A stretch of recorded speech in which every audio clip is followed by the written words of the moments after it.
សួស្តីអ្នកទាំងអស់គ្នាឥឡូវខ្ញុំបានអានចប់ chapter 1 ដល់ chapter 5 នៃរឿង War and Peace និយាយរួមនឹង Crucible មកដោយសារអីកែវពីល្អមើលខ្លាំងគឺ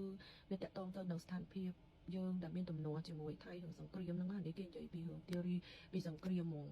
the first chapter ហ្នឹងរឿងហ្នឹងគេចង់និយាយពីក្រុមនៃមហាក្សត្រនៅ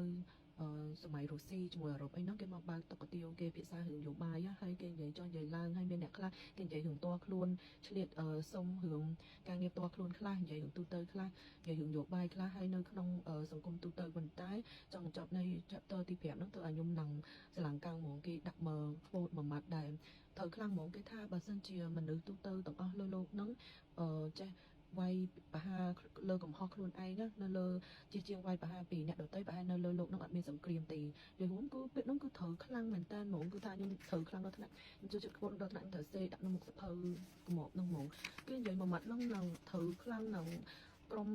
អ្នកជិតខាងយើងគាត់ណាតែគិតពិចារណាឡើងវិញថាយើងសុំតែសុខទេហើយមូលហេតុដែលធ្វើឲ្យមានសង្គ្រាមហ្នឹងគឺដោយសារគេទើសគ្នាទើសអ្នកដទៃទើសទៅទើសមកប៉ុន្តែបើសិនជាគាត់អ្នកយកអាភាពទើសតែនោះដាក់នៅលើខ្លួនឯងគិតទៅរឿងកែលម្អខ្លួនឯងទៅគឺអត់មានសង្គ្រាមជាមួយអ្នកដទៃទេគឺថាពាក្យហ្នឹងគឺល្អខ្លាំងមែនតើហ្មង